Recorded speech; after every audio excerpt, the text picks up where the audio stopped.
That one was called Heading South, and it was like a Photoshop, because I'm a designer, and I did a cover art that was like actually a shot picture of Vaseline. I had changed it to be called Heading South, and it was about masturbation, basically. Amazing.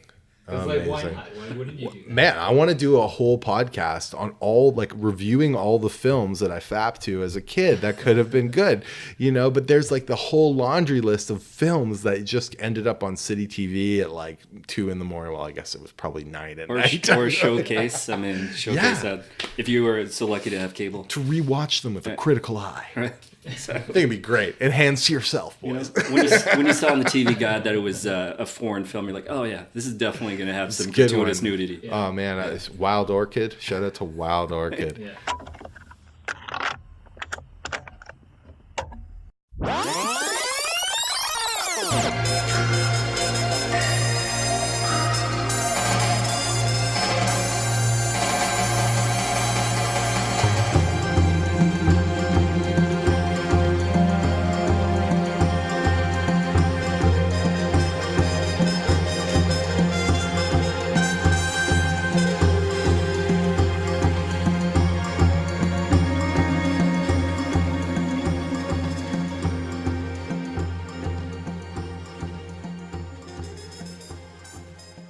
You're tuned into another episode of This Broken Mixtape, the podcast that rewinds and presses play on the soundtrack to your life. I'm Jeff Wu. And I'm Justin Lee. This week, our guest is David Hayman, head of music supervision and branding agency Supergroup. We'll talk to him about the collection of mixtapes he made throughout his adolescence, how there are no rules in music licensing for film and television, and what makes a great song for a specific scene. We're here with David Hayman. I am pronouncing that right, Hayman? Hayman, yeah. Okay, I don't know how else I'd pronounce it. But Hayman, that might be bad. No, okay, let's start again. No. You can pronounce it every way you want. People call me David, the doctor, Huey, whatever floats your boat, man. Okay. Can we go with the doctor? I like the doctor. You can go there, but yeah, I've got papers to prove it. They're just in the mail.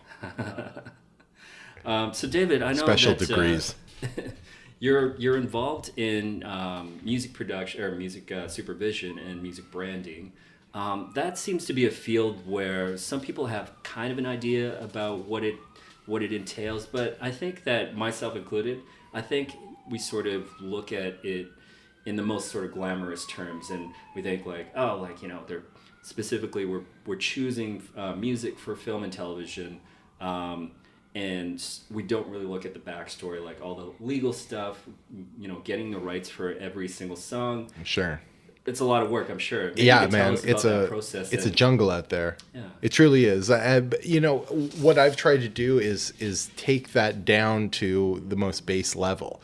And it's taken me 15 years to do that. So I started off as like a filmmaker and was bored quickly with the entire process and sticking to one project. I was kind of like jumping around and throwing cherries on top of things with songs and getting placements. My first license was Mighty Mouse placement, the theme song. And when I got that fax, I was like blown away because it was real. When the first time when I placed like a real tune on a film, something that was from an independent artist, I felt so beholden to them and so grateful because I'm not a musician, because I'm getting one of their property that I valued so much to marry with a piece of film. That was huge for me, and making that happen and the gratitude that the artist showed whenever that happened just lifted my spirits beyond any kind of thing that was bogging me down in film. So I found an opportunity to do that, and over the course of many years, I've tried to create a system. And finally, I've done that with Supergroup. We have like a little machine going where it's not just my picks or selections with the right scene. It is on shows, but there's this hive mind that works with our advertising. There's a music coordinator and researchers that go down the line and make it a lot easier for me to just like kind of have fun and do the base thing, which is easy to tell people. I find great music and I put it on television. What you almost stumbled on was like, you produce stuff for television, because we don't touch production. So my thing is authentic music, whatever that may be. I believe that that's stuff that was like from an album that to your world is like totally worthy of a mixtape, is part of a culture, part of a scene, part of something that can be a part of a larger whole to somebody or to maybe a show itself, you know? So trying to create this like larger mixtape, this larger, you know, culture around something was really appealing to me. And now with the team, I'm able to like do that. Okay. So tell us how, like, you, because it doesn't seem like there's sort of any set path for this No. particular position. You got to be unemployable elsewhere. That's it. You have to be a doctor. I mean, you did mention that you are a filmmaker, and you know, that seems like an obvious transition into music supervision. But kind of run us through, like, what was your sort of path to where you are? My path was not the obvious transition. I was one of those idiots that was raised, you know, work hard and muscle it through and do hard work and be polite and keep your chin up, and you will move up in this world. Then I found out the world's not fair and it's a cruel place, you know. But I was that guy that was on set that thought, you know, because I'm a pretty big guy, so I thought I'd use that to my advantage. I would carry as much Soka cable and I would like push the dolly harder than anybody. I ended up being this sweaty mess at the end of the day. So I wasn't that like creative filmmaker that I was in film school. You know, that thinker, that the one that talked about story and everything kind of had to go back to what kind of point of view we're trying to tell and all that stuff. That went out the window professionally. Professionally, I had this attitude somehow that I was going to barrel through it, and at the same time, just to like, you know, stay alive. And my other love is hockey, and I blew my knee out at hockey, and ended up in the back room in the office for the first time. And just wasn't able to be on set, and heard wind of them, you know, producing commercials, which was the same thing that I was doing with television, and stuck my nose out there where I shouldn't have, and pitched an unreleased Tragically Hip song that I had on a mixtape. And they were blown away and asked me for more. What else you got? And I went through a process that I kind of started doing on an internship, because internships are gold. Do as many as you can if you're listening. But I would just race CDs down to the editing staff, and they would pick what they like, and we would make it happen with legal somehow. So I've gotten all the way back around to just picking music, you know, and being a little bit free in that sense, which is wonderful. But it was not a smooth transition of being this, like, you know, director type, this guy that was in the post and in the editing room working with music anyways. I wasn't that guy.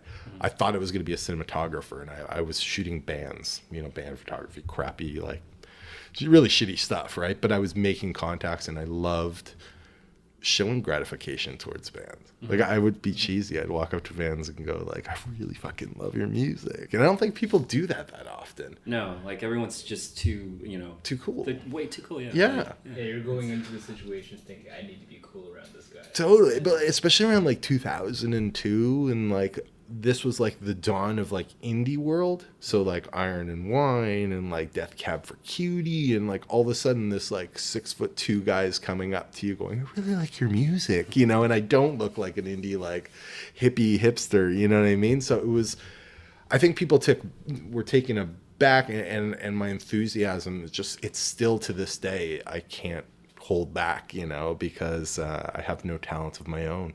And when I'm able to work with people that have talent, like these great recordings, I'm like blown away that I have that privilege. So how does it work? I mean, is there like sort of it's all broken, man. It's a broken system. I mean, okay, so is it a matter of the producers coming up to you, to Supergroup, and saying, look, we want some music for this particular scene or scenes? Well, and it is. Give you a budget of how much? Yeah, and it's a mess. You know what I mean? Like, every producer that I work with, whether I've worked with them 5 times in a row, they come to me at different incarnations of the project. A lot of times it comes as an emergency. And frankly, a lot of times they come to us because they haven't been able to solve it with like original music, especially in a commercial. And they'll come to us at the last minute and ask us to like pitch some ideas at them and see what sticks to the wall. Sometimes we're given parameters, very specific budget parameters, very specific legal parameters that we adhere to, and we have to pitch within those walls. And quite often we're brought in after the composer on a film. So we're a lot of times an afterthought. What we should be, and like when our good projects like go, is when we're brought on to something like Vice at the beginning of 12 series that they have, and so we're able to bird's eye view all of them. Or a filmmaker comes to us at script stage, and we're able to like work stuff in, clear stuff in advance. Sometimes that's necessary. We did like the Chet Baker story, Born to Be Blue, and that stuff all had to be cleared like well in advance. A guy named David Braid who arranged all that stuff and orchestrated that all had to be done well in advance of Ethan Hawke like learning it, and then of course shooting it. So, that fortunately wasn't an 11th hour an emergency, but Right. it can be sometimes. It often is. It's not like a Lifetime Britney Spears biopic where, I don't know if you saw that, where they didn't secure any of the rights because obviously they would not agree to that movie. Yeah, no. And she was just doing covers for the entire movie. Yeah, that's nuts. There's definitely horror stories, and there's definitely lawyers that have different ideas of what fair use is, especially in like a documentary context, which you like world, like you're there, you captured it, you got it, they said something prolific and the song happened to be playing. There's different sort of variances of what's allowed, and basically it comes down to, will your lawyer fight the good fight for you? But we kind of stick to the idea that if it's thrown into like the timeline, then it needs to be synchronized. If you're creating a moment from film, then it has to be reconciled financially. So we're working on a film right now where Jim Carrey as Andy Kaufman, actually, he starts singing a Bowie song while he's getting his like hair done and hair and makeup. And on paper, I'm like, why do you need Bowie in this? You really need Bowie? Like, that's like, that's icing and a cake and a cherry and, all sorts of frosting. Why do you need that? It's probably good enough. When I saw it, I understand how poignant it was because it was an interaction he had with Jerry Lawler in the room. And anyhow, that you see how music can be spent well. And then you see music being spent poorly on other things. A lot of agencies throw a lot of money at things, but it's also a bigger value than I think any element of film. I'm boldly saying that. Alan Cross did a podcast. He's got a great podcast, and he talks about like 6 or 7 things that you don't know about the human brain. So that's what I'm citing as my proof. But there's some shit in your brain that like you're connected to music emotionally above everything else, above smell, above touch. Music can take you right there, right? So when you're connecting to people universally and putting an image in front of their face, creating this new context for it, it's very powerful. And I love being the maestro of that shit. Nice. Yeah. One thing I realized sort of in like the early 2000s was that there was 2 specific things in television and commercials that really sort of I consider like sort of a turning point in music placed in film, television, commercials. The first one being the OC. Yeah, I feel like that sort of was like up until the point of the OC. Obviously, you would still get some indie rock in film and television, but not to the extent of post OC. And the same could be said about something like the iPod commercials. That really sort of exploded. And all of a sudden, everything from Tellus to a chocolate bar would have the next cool indie rock song. Absolutely. I guess what I was able to see is just a tad before that. So I started just after the Cadillac commercial with Zeppelin. And that, for me, was a watershed moment. If Zeppelin's going to do an ad, and then everyone will, And for me, it was The Sopranos. I wasn't watching the OC. The OC was like, I was, in my 20s, I guess, around then. So it wasn't in my pocket. It wasn't cool enough for me, and it was really, I didn't like the music on it. I was aware of it, and I listened to it.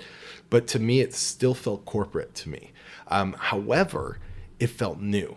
It was definitely a new lexicon. It was a new world of music that was being presented to the world after like the 90s, which was full of prescribed rock, in specific genres. And frankly, a whole world of, $25 CDs. You got to make one choice at a time kind of artists, right? You put your eggs in all in one basket. Then all of a sudden there's this, charcuterie of music that's out there, masquerading as DIY. What really made me, or what piqued my interest was the DIY part.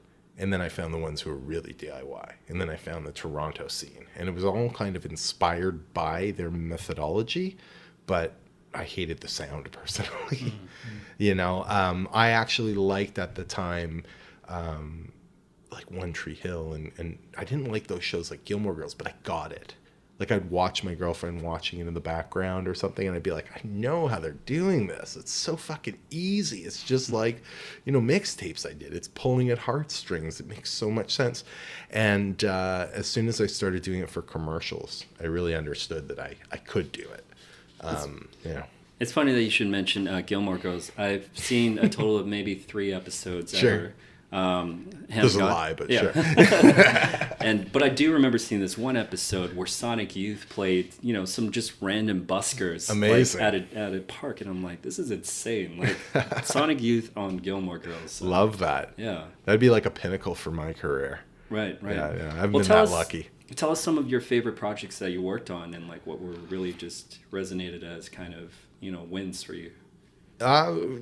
Big wins. I mean, honestly, the first time that I produced a film from head to tail was a film called Pop Song. And it was the first time I made something like a soundtrack. And there was enough people behind it, and I think Bravo was behind it and all this stuff, that it felt legit for me. That was a huge moment for me, that other people stamped and legitimized my project and even printed it. So I came from like a world of making mixtapes where I would copy out every single insert note and legal notification. I'd copy it out inside on the long, you know, the 60s and the 120s they had a fold down. So I'd copy it all out, and to have like real art that's approved by other people and a film directed by someone, it just felt real in the world. And I knew that knew it as I know now that I will never make an album, you know, have no talent and not going to do that. That is the closest thing for me. And then when I made my first feature film, or not made my first feature, when I was able to work as music supervisor on my first feature, Everything's Gone Green, and Lakeshore picked up the CD rights for it and put out a soundtrack, that felt great. So I long for those physical days. Born to Be Blue had a physical. We had vinyl actually for Record Store Day. But when there's something tangible, that's when I really love it. You know, Kim's Convenience, I'm super proud of, because although the music on air you can hardly hear, it's tangible in the city, the energy about that show. You know, I drive on the east side, so I see, you know, the Kim's convenience store all the time. I drive by it.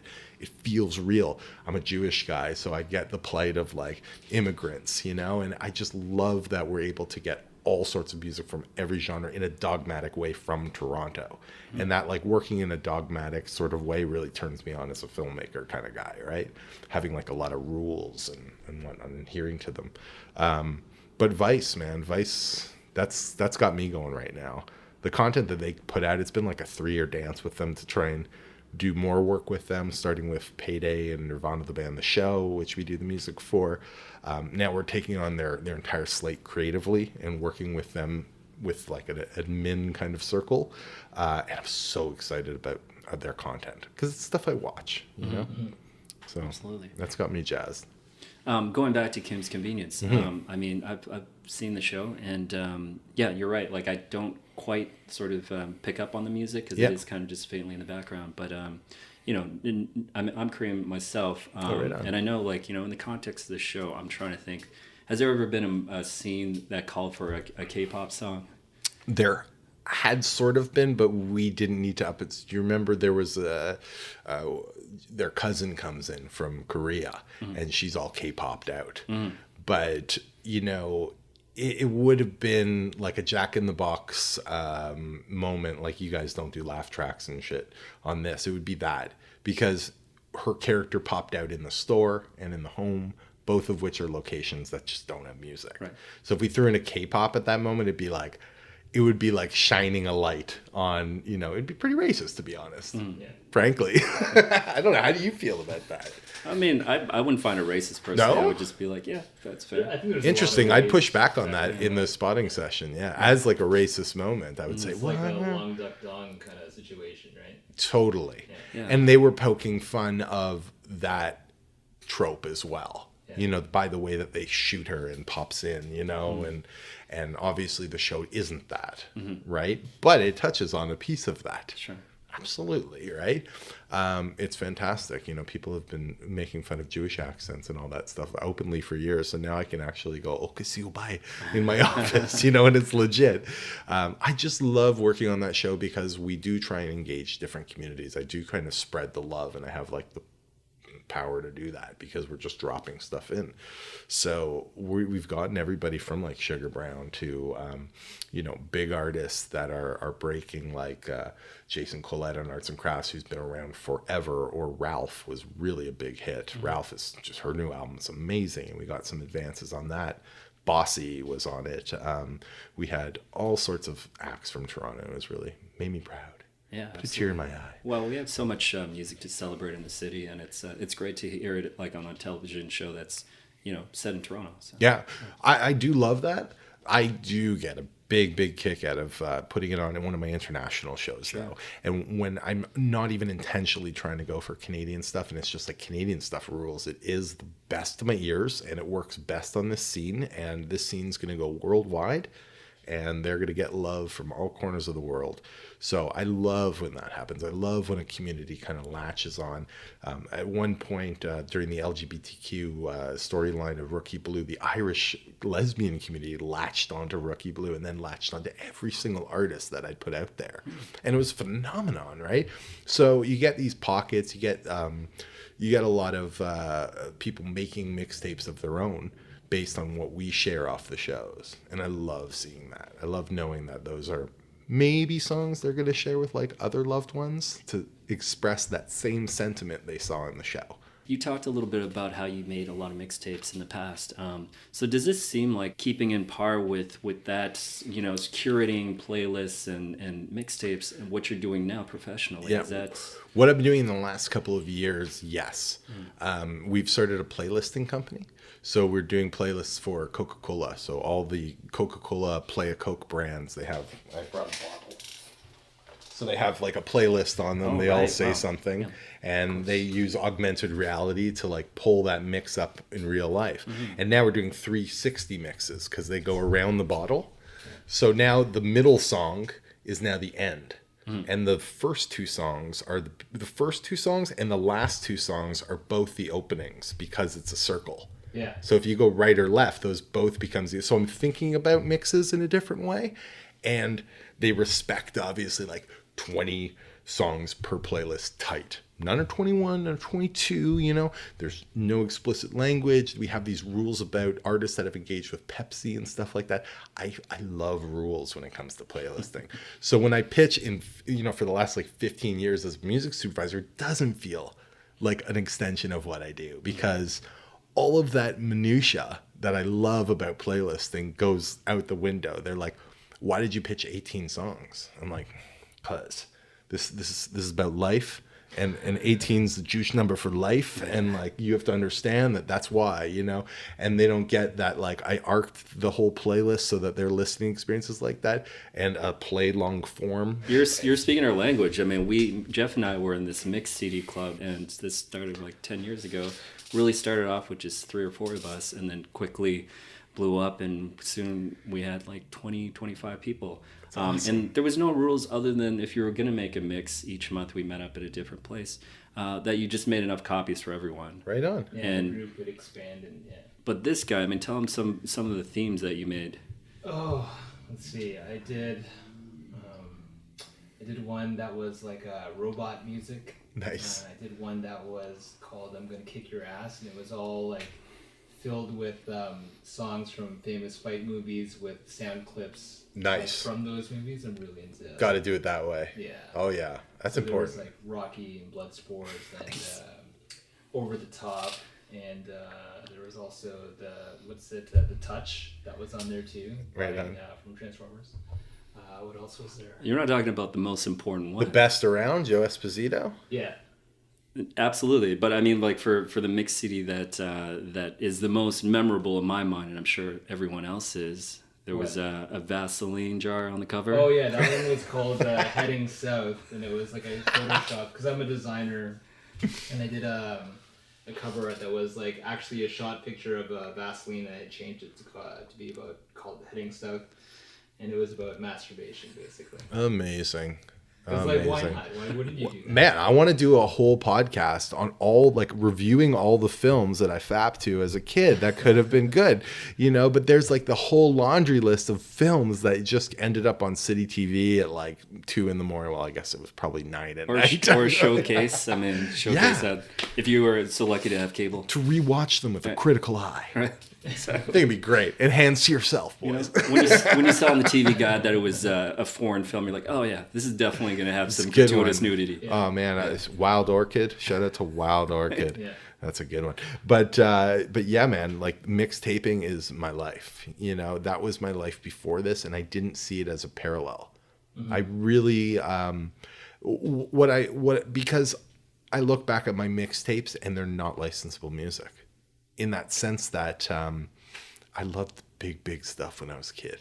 You know, I wasn't this underground. I don't know, I think people lie all the time that they're like these underground grade 7-year-olds, you know, whatever. Fuck that, man. I was into pop. I listened to 680 CFTR, and I would just like push pause and mix all the shit that was on the pop radio charts. My brother's mixes, I must have influenced him. You know, he had the Tragically Hip, and then like Counting Crows. And it's like, okay, he found girls that year, you know? My stuff was really diverse, but as much as I'd make fun of him for his lack of diversity, maybe threw Pearl Jam in there, mine wasn't really diverse either. It was just more of that same realm, you know? So, you know, now when I'm making mixtapes, it seems very specific, and I have scenes in mind, and I have moments in mind, and I mess up the whole look of the way a mix should look with like notes. Like, it's ugly, guys. You guys would hate the look of my stuff with different color codes and notes and like scribbles and stuff. Like a good playlist should be like tight, right? You know, you should even, I used to be so obsessed that I would adjust or change songs if the title of that song was too long and didn't fit on the flow of the look of it. I love Spotify mixes, you know, and as soon as like Napster and all that shit, anytime I could curate with digitally, I love the shape of a mix as well. So it's always been a part of it, but it hasn't fueled what I do because it was taking songs out of mixes and throwing them into editing timelines. That's where I really had the aha moment that like there's a collision happening here. So when you were making mixes growing up, were these always for other people, for yourself? They were for myself to hold court.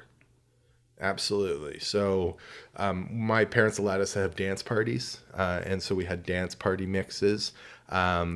All through it, like I have all of them. I brought some in my bag, you know, from like 10 to like 12, like onwards. I would make a cover. I would cut out Archie comics and put in the inside legal information. And it was all for me to hold court without worrying about DJing. Then it would be for girls, but a lot of times because I had a car, like I was one of the first guys to have a car, it was for me to take out a girl on like a drive, you know, or to smoke a joint or something like that, because it was, I had a van, it was a party mobile. So I used to make an album. We had a very legendary mix called the Bowling Album, and it just like had bowling balls and shit, but it was all about smoking big fat bowls in our van. I get it. Right? So, and it was huge. I don't even think it was such a great mix. Side 2 was like, you know, one song and then the entire Echoes by Pink Floyd, you know? I love Pink Floyd. And so we used to like joke like, Bowling Album side 2, come on boys, let's go, you know? And then for girls I'd have like, I'd have even mixes that would say stuff like, oh man, I wish I remember what we called it, but like whatever we called hooking up with a girl, it was like our secret code, and I'd call it that, which is why I probably didn't get much action. We also, I was a big summer camp guy, and we were, you know, really, it wasn't like today where kids have like all their shit, you know. We had a toolbox that we were allowed our electronics in, and so it had to fit all of my collection. So before the summer, every summer I would make a collection so I could hold court at my cabin at night. I could hold court with like my counselors. I had my retro stuff. I had stuff to put me to sleep. I had stuff for my canoe trips. I had stuff for my bus rides. I always have a death mix every time I go on the plane. I'm ready to die with a song going on. Scared shitless of heights. So yeah, I have my Last Will mix ready. Like, I'm a big mixtape guy. Tell us what's on that last one. The Last Will. Give us a couple of songs.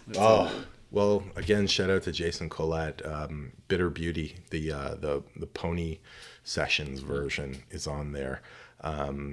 Somewhere Over the Rainbow, but played by Chet Baker, is on there. Ray Charles has a song called Ruby, which is my daughter's name, which is on there. Other stuff, some great stuff. Yeah, don't go into that mix too much. It's been set, but yeah, it's a dark mix, but on my flight mixes is where I don't go dark. I'll go optimistic. I feel good, and I want to like, whenever I take off on a plane, like, there's always a big song, like a War on Drugs kind of, big, airy, open driving tune kind of thing.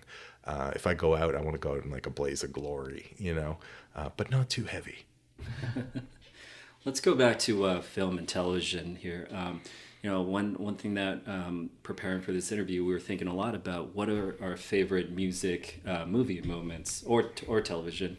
I said personally, like, these are all obvious ones, but Say Anything, In Your Eyes, Peter Gabriel, of course, is amazing. Huge. Almost Famous, Tiny Dancer. Great meme as well, right? Yeah, Tiny Dancer. Exactly. Jeff? Yeah, I liked Perfect Day, Lou Reed for Trainspotting. Oh my God. Yeah. Trainspotting's full of them. Yeah. Like, man. I think my favorite is this movie called Flashbacks of a Fool. And it's starring Daniel Craig in it, but it's a scene where he's flashback to when he was young, and it's Roxy Music playing. It's fantastic. I think that recently I saw a show that didn't pan out great. They used Radiohead in Ozarks to a great effect, which was fantastic.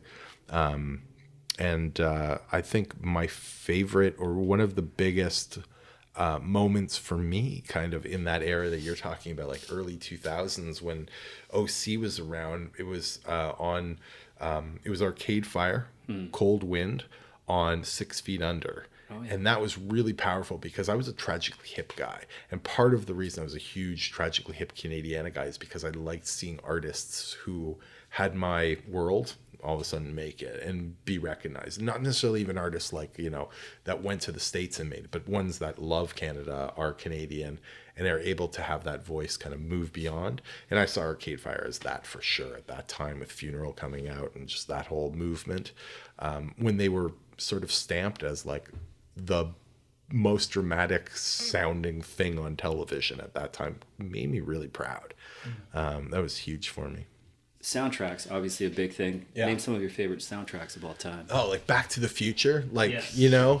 Like stuff that pumps you up. I loved leaving the theaters listening to like Huey Lewis. I love that whole era of soundtracks. I love, we were just going through the Beverly Hills soundtrack. And Patti LaBelle. It's fantastic, man. But then we jumped onto Born in America. Okay. And it's fucking great. The Eddie Murphy movie, they've got like some serious jams on that thing. I love The Big Chill. It introduced me to a lot. Dazed and Confused introduced me to a lot of 70s music, big time. I didn't like, film soundtrack scores. I never, ever listened to a score. I don't even understand how a human being can do that. But, mad respect. I love, any soundtrack that feels like it's got what you said, those interstitial moments. Mm-hmm. So Out of Sight, when it came out, that movie with George Clooney. Is that George Clooney? Yeah, and like Jennifer Lopez.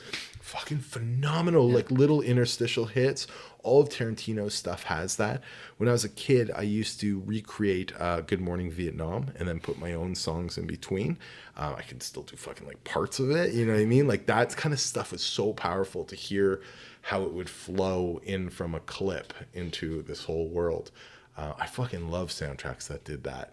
And although I hate hip hop albums that have narratives and like rap skits, interludes, skits, I fucking hate that. I was at that bar Pretty Ugly a couple of months ago, and they were playing all of 36 Chambers.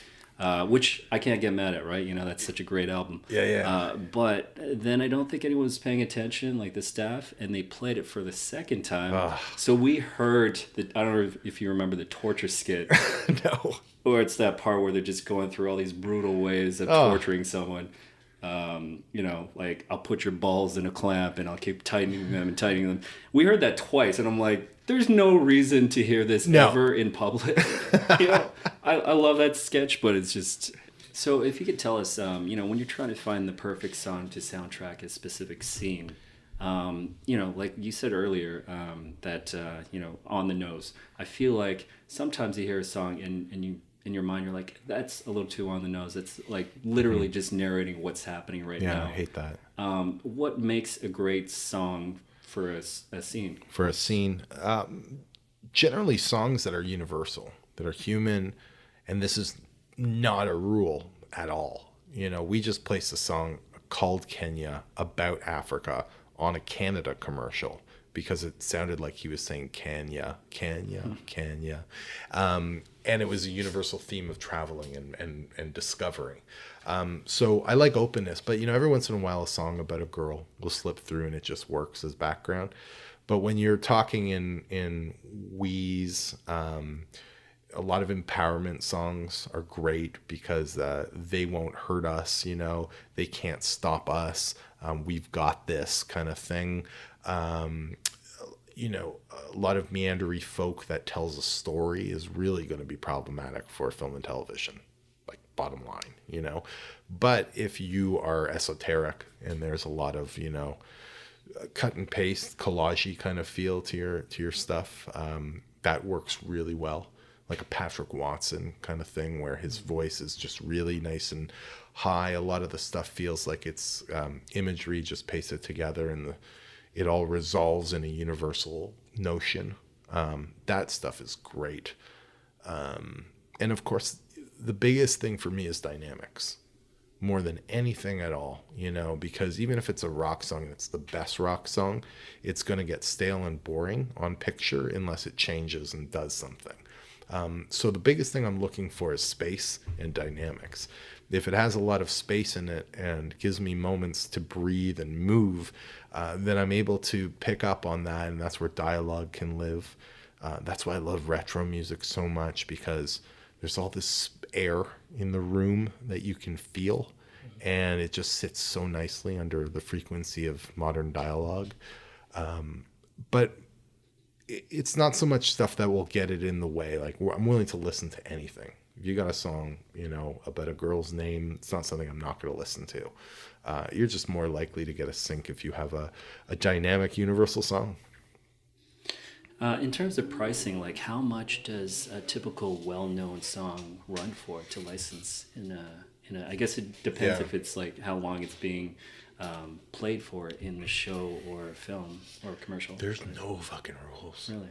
Yeah, like, I'd be better to riff off of, like, that's where the interesting stories come from, is you get into, like, you know, you can't make these, like, levels. You can't make a bar and ask everybody to adhere to this plateau. It just doesn't work because there's so many. We just licensed Joan Jett and the Blackheart. She's got Blackheart Productions. She owns her own masters, and she can pretty much rule her own world. So we were able to make that deal work. It still cost us tens and tens of thousands of dollars, but it didn't go over $100,000, which was that sweet spot a lot of times for Canadian advertisers. Then you get into folks that have, let's say, an American who made a recording specifically outside of the US and doesn't have all of these extra American union costs that, you know, bog us down. Or an artist is actually someone like a Chet Baker who didn't, you know, actually write a note of his music. So it's going to be trouble to license his stuff. Or you have an artist that's, you know, just happens to be really picky. And that happens. So every case is totally different, which makes my job super exciting, super frustrating at the same time, and unpredictable. So when we pitch, when we make these mixtapes for our clients, you know, I don't sleep at night half the time because I'm not 100% sure that my stuff is, you know, rock solid, approved, good to go in advance, because there's no menu. There's no price list. It's negotiations. And I know a few years ago, I read that the highest paid song was AC/DC's Thunderstruck, and it fetched, I think, $600,000. wow. Something like that. I don't know if that still stays. If There's that's got to still- be $1 million songs Sure, out there, you know, with the extra medium of the internet now, and you're looking at deals that don't just include, you know, what you're seeing, just the synchronization, so many tie-ins that you, when you're up in that level, you're likely looking at different media pushes, like whether it be like an Instagram campaign, a specific 5-second bumper that they wouldn't have had 5 years ago. Like all of a sudden 5 and 15-second songs are like huge, or spots are huge. So that changes the dynamic. A lot of these popular songs, you're gonna have a tough time getting to the point in 5 seconds or 15 seconds. It makes those little iconic songs, especially those that are able to be used in a sort of sonic branding kind of way, where they're iconic from the moment you fucking hear it. You don't even need a lyric. We just licensed Gary Newman's Cars, you know, so that would be a great example of knowing that riff. Riffs are huge. 5 seconds a rule. So I gotta think that there's deals of over $1 million right now. Will an independent artist get $1 million deal? You know, likely not. You know, none in hell. But there's a lot of ways to get to make a career and have music placements or licensing or whatever you want to fucking call this world from that side of things as a nice compliment to what you do. I think anybody who calculates it into their business plan, or any musician that banks on the shit, is nuts, because styles and the whims of directors, and it just changes like the wind, and the pricing is so up in the air, and there's so many things to leverage and think about, that you're better off just making the best music you can make that speaks to you the most deeply. And by doing that, you're going to connect with more people, and we're going to find that shit. That's our job. So this idea of, you know, musicians selling out for like a commercial or whatever, that seems like such an antiquated notion. No, they're all sellouts. Yeah, like now there's no such thing as selling out in, you know, when it comes to film and television placements, unless it's like No, you're selling incredibly cheesy, and then some people might see it as that, but Absolutely. I mean, if you're a band that stands for something and then you go off and do it, if you're going to take a stance, we don't pitch a lot of bands for, you know, when we work on a car, a gas guzzler, there's a lot of bands that I won't pitch on an SUV, and there's their label mates that I absolutely will pitch on. It happens all the time. And again, that's kind of something you have to trust. And it's sometimes when I bring something that's not right to somebody, I'll say, this isn't right, but check at the bottom line. That feels right, doesn't it? You know, my philosophy is win-win for the win. Both sides have to feel like they won. They actually got something out of it, because this idea of the convergence of this picture and this image to create a new copyright didn't exist yesterday. So like, can we all just get on board with it? And what does it take to make everybody happy with this? There is a number. Let's find it, you know? And then what we do is we try and get those artists that we know are in that like mind and able to pitch them freely and know the tiers and their thresholds and whatnot. So it's a fucking dance, man. I'm wearing my dancing shoes every day. Tell us a little bit more about, or tell us at all about your podcast. I know that you have a podcast that you've been, you're 33 episodes into it. Something like that. Yeah. 34, I think we posted today, one with Taylor Knox and Zeus. I started it in January because we needed more awareness for music supervision as an art and as a role, you know, that's respected. The music supervisors just got recognized at the Emmys, and that's a huge thing for us, but it's my thing, you know. I guess music's my thing, but the collision of music and film is like a rare thing, and I think I'm able to talk about it in a refreshing way because I don't have a music background. I'm able to talk emotionally and to escape music every day. At the end of the day, I just dive into podcasts. So I'm just like a podcast nerd. I love, ever since podcasts sort of started, I've been diving into them. When I started over at Vapor Music, walking to the subway every day, like, fuck, man, I just always wanted to, again, back to Good Morning Vietnam. I love radio, man. I love microphones, and I love creating something that has this flow. So my podcast, which is a little different than yours, it has a kind of bit of a radio feel where I use music under it. And that to me is setting a huge tone. And I love doing that because when I nerd out, when I like, party and just hang out on my own, I do music supervision. Like I sync things up to the way I feel. So now I'm making my own content, and it's a nice way to express myself. Tune in, Music Supercast. Check out this broken mixtape first. So in closing, just maybe you could tell us some of the great projects that we're working on right now with Supergroup. Great projects we got going on. Well, we got a lot of stuff with Vice, and I'd say that everything in that slate is exciting.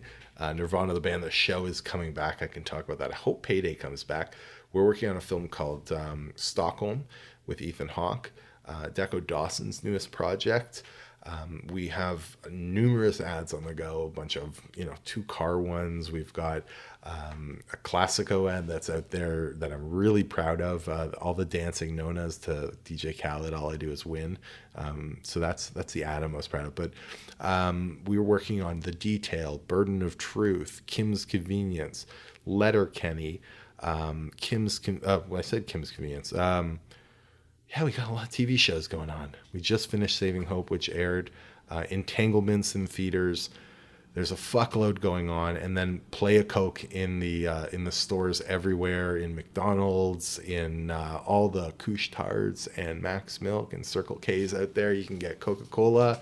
There are a lot of good playlists out there. Check them out. I have one more question. You're a music guy. You're listening to music all the time. How are you listening to music? I do love Spotify. Yeah? I do. Like, do you have like a special So system? No, it's interesting because like to play off of sort of what Trevor said, I'm like the opposite guy from him. So his record store's this moving, breathing thing. I would never be able to run a record store because I am truly a hoarder of music. This whole thing is like one of those outlier moments that I could do this with the collection that I have. When LimeWire and Napster started, I just hoarded music. My friends would all hang out in my basement. I would just keep on downloading stuff in the background. I do that too. And I just have not stopped. So yeah. My collection is B-sides, versions, different album cups, deluxes, every single thing that the labels send me, I load in. Mm-hmm. Now again, to go back to the beginning, trying to create this system that makes sense so I can actually absorb it all. I have a team that downloads all of my music that's submitted to me. Like I said, I moved to Newmarket, so I have these early ass mornings. I wake up at 5 a.m, get on the road, and in the morning I just go through all of my new music one by one, put them into old mixtapes. So I do this like mixtape blasphemy. I start adding more tracks to them. And so if it's an old job, if it's a love story between a car and a girl, and it's her first car and it's kind of like a commercial like that, I may keep going to like old smoky romantic tracks and keep throwing them in there forevermore. And whenever a job comes up that calls for it, I'll be able to easily access that. Oh, so you're always... Yeah. Always. And then I have heritage lists, make me cry, make me want to fuck, make me dance. It's got texture. I've got next level. I've got sparse. I've got rebel music. And I've got twee as fuck. Going back to what you said about the different playlists, and you said that songs that make you want to fuck. Right? Just out of curiosity, what are some songs? Because I just had... I'm going to write them down. They make you want to fuck? I should say it's like more like songs to fuck too. Right. Yeah. Like Make Out or Baby making music. Music. But baby making music changes all the time though. It actually does. Because you never want to be on the nose, right? That's like dangerous, right? You got to ease into it. Right. But I mean, let me say this. I just had a conversation with this girl that I'm dating, and she, I played her a bunch of stuff. We were on the subject. And I played this might be obvious stuff, but I told her look, when you go to 90s R&B, that's a staple for sure, right? Yep. Whether you like it or not, she wasn't into it. But, I played D'Angelo, I played even old soul, I don't know, I played some Leon Bridges, I played some Sam Cooke. And then, sort of Jesus and Mary Chain, just Honey, things like that are a little bit more atmospheric. Yeah. A lot of trip hop. See, the best way to do it is, in my opinion, again, I don't have much game, but I feel like I could. You got to set the whole situation out, right? You got to start off with, classics, or something like Tony Allen, you know what I mean? Like something that's got like a world vibe but still lives in hip hop, that could easily transition to some serious baby making music, you know, but off the top it has to be a talking point. There has to be a reason to put it on, right? So you can't just start off with Childish Gambino or fucking Redbone, right? That's too much. You're saying way too much. But you can start off with a Ray Charles tune, right? Totally off of the baby making world, then you can smooth right into it. You can go down that path, right? Take her all the way down Motown path, and then move into Leon Bridges, more like baby making, and Bryson Tiller, and like, you know, maybe some real R&B. Great. Thank you so much for being on the show, David. Thanks for having me, guys. It's a fucking pleasure. That's it for another episode of This Broken Mixtape. Thank you for listening. Please join us next week when we are joined by producer, MC, DJ, and designer Amerigo Gazaway. In the meantime, be sure to visit our website at thisbrokenmixtape.com, where you'll be able to check out past episodes, listen to our Spotify playlists, and read our blog.